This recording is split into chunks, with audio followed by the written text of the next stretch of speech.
Dentro de la materia de civil, derecho procesal civil, ¿sí?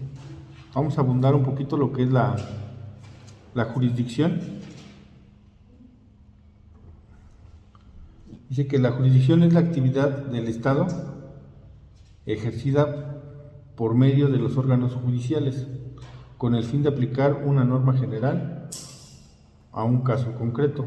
Es lo que te comentaba yo en la clase anterior, que la jurisdicción es el ámbito de competencia de cada órgano. Es decir, derecho civil pues va a tener jurisdicción dentro de un territorio en específico. Ajá. Y se le va a denominar como fuero común.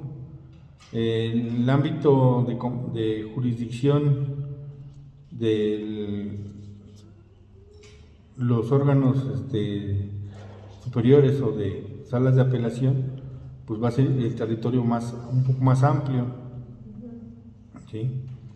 Al solicitar la intervención jurisdiccional mediante el ejercicio de la acción, viene a ser el ejercicio del derecho subjetivo público que otorga el artículo 17 de la Constitución Federal de los Estados Unidos Mexicanos, de tal suerte que el obstaculizar ese ejercicio constituye una violación constitucional.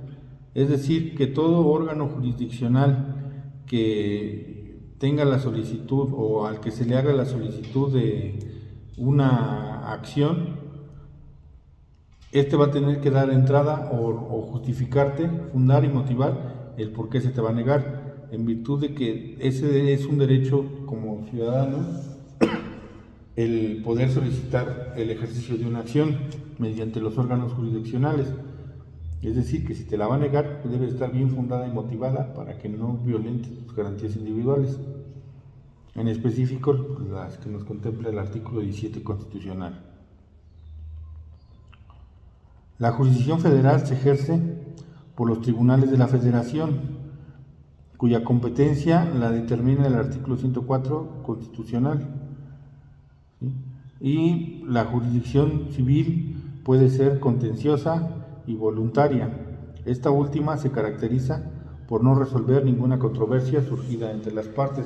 Por ejemplo, vamos a la jurisdicción civil, que es una demanda de un juicio, el conocer de una demanda de un juicio ordinario o un juicio no contencioso. O sea, lo que en el ámbito legal llamamos el fuero común. Ya para lo que es la jurisdicción federal, pues es lo que va a conocer de cuestiones que tengan que ver con la violación a las garantías individuales, es decir, por ejemplo, un amparo o delitos que tengan que ver o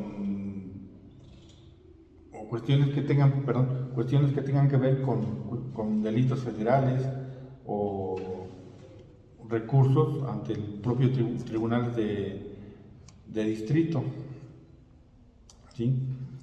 La competencia es la capacidad del juez para el ejercicio de la jurisdicción. Se divide en subjetiva y objetiva. La subjetiva se divide en abstracta y concreta. Por capacidad subjetiva abstracta se entiende la concurrencia en la persona del juez de los requisitos exigidos por la ley para desempeñar esa función, mismos que se encuentran determinados en la Ley Orgánica del Poder Judicial. En cuanto a la capacidad subjetiva abstracta, es la aptitud de imparcialidad y desinterés del juez respecto de conflictos como algún conflicto que le fue planteado mediante el juicio y que tiene que resolver. Entonces, Pues es la capacidad que tiene el juez para conocer de las acciones que le... ¿Esa es la jurisdicción? ¿Capacidad? La capacidad de jurisdicción. Hola. La competencia subjetiva.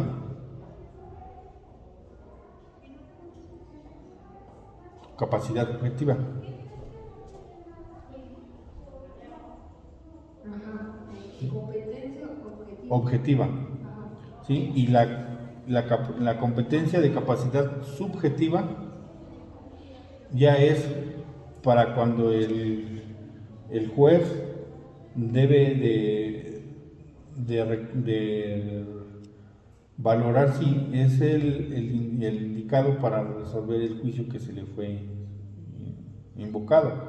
¿Por qué? Porque en el conflicto que va a resolver, pues debe de tomar parcialidad, ¿sí? No debe de tener relación familiar ni de amistad con alguno de las partes. Pero por ejemplo, si es un sobrino. Pues es que en el Código de Procedimientos existe la recusación. Ajá. La recusación quiere decir que es una de las partes va a solicitar que el juez deje de conocer ese asunto en virtud de tener parentesco directo con una de las partes. Por eso el juez, al momento de que sea invocado el juicio o sea iniciado, va a valorar si alguna de las partes tiene algún interés con él o algún grado de parentesco con él, para que él pueda desistir de conocer ese asunto y pasarlo con otro juez, ¿sí? O a otro juzgado. Las resoluciones del juez carente de capacidad objetiva abstracta son válidas, aunque puede haber responsabilidad del juzgador.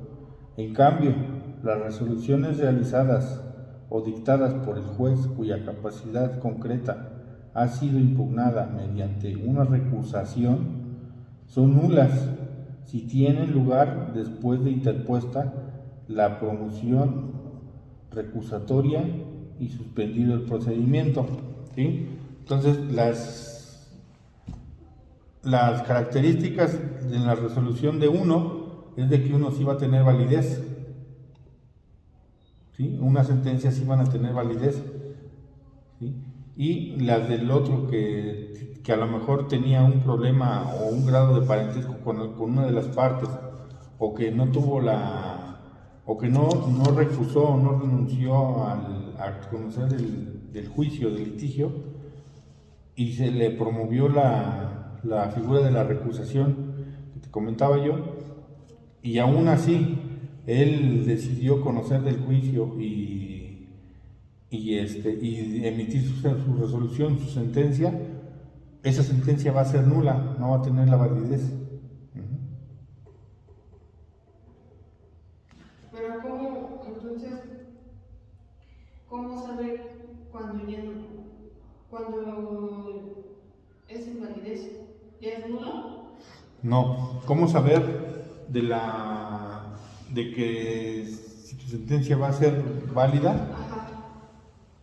Por ejemplo, si tú presentaste tu juicio y el juez lo conoce y emite su resolución, pero tú sabes que tu contraparte tiene un grado de parentesco o de afinidad con el juez, y aún así él decidió resolver, entonces esa sentencia puede ser nula. Sí, porque ya hay una presunción de que el juez no fue parcial, hubo una imparcialidad a favor de alguien, de la otra parte, ¿sí? Aunado a que si tú conoces de esa figura de parentesco o de afinidad entre una de las partes o tu contraparte y el juzgador, tienes la posibilidad de promover o de interponer tu recusación, ¿sí? Te repito, la recusación es la figura con la cual tú le vas a decir al juez, a pedir al juez que deje de conocer este asunto en virtud del parentesco o del grado de afinidad que tiene con la contraparte.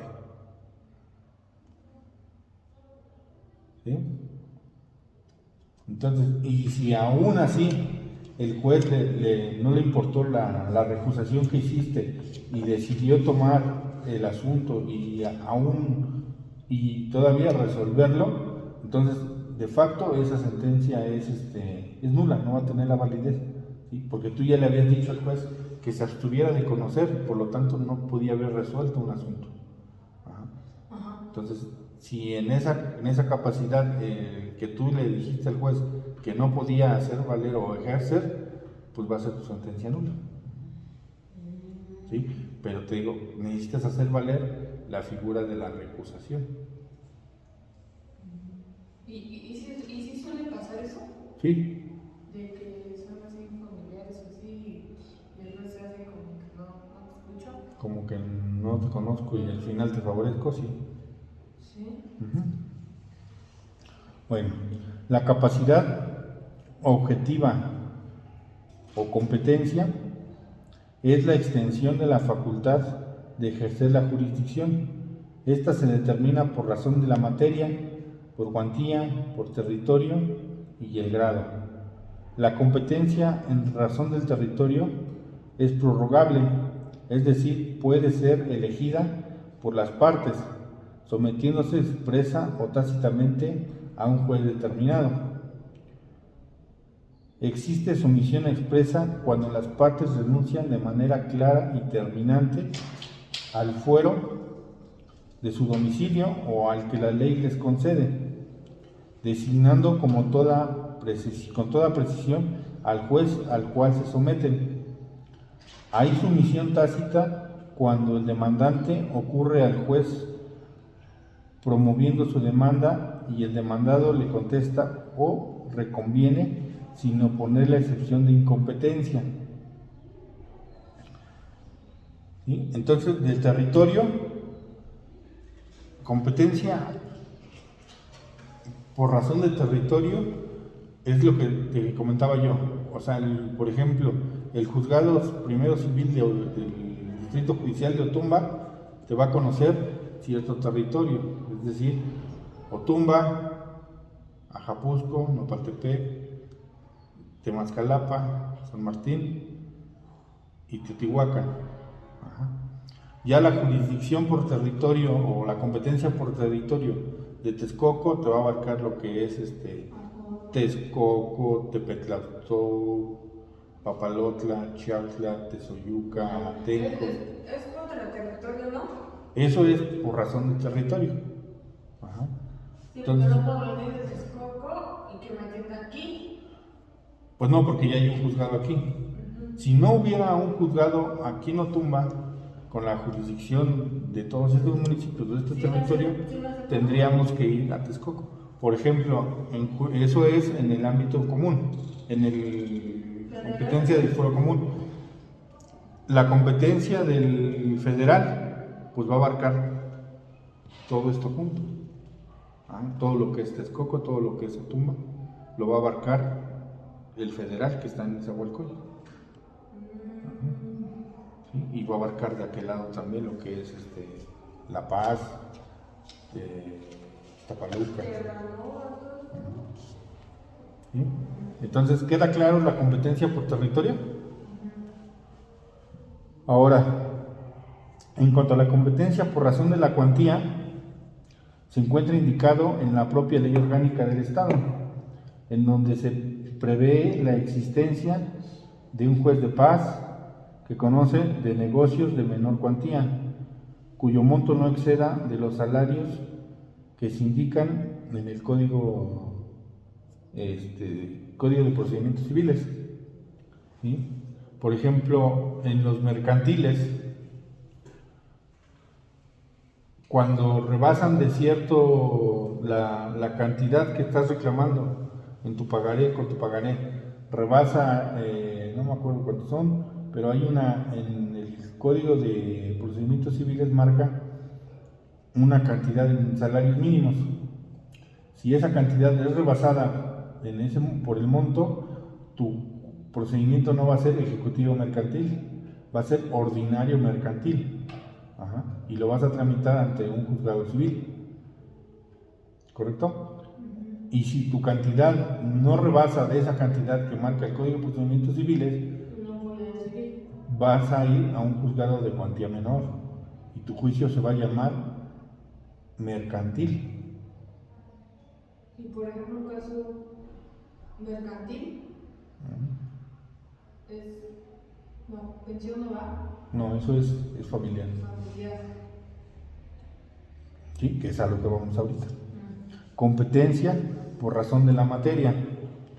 Esta se da cuando al juez se le conceden facultades para conocer de ciertas materias.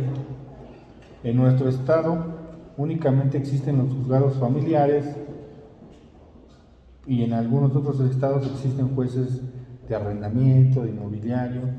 ¿Sí? Entonces, en el Estado de México tenemos juzgados familiares, juzgados civiles, juzgados penales, tribunal laboral, juzgados de cuantía menor, juzgados de ejecución de sentencia, ¿sí? Todos con una materia en específico. Por eso dice, luego así dice, ¿no? Especialidades en cuantía menor. Hay abogados que sí se especializan digamos, se apersonan así o se publicitan así, ¿no? O sea, abogado penalista, abogado con especialidad en juicios familiares, abogado con especialidad en juicios civiles orales. Ajá. Entonces, ese es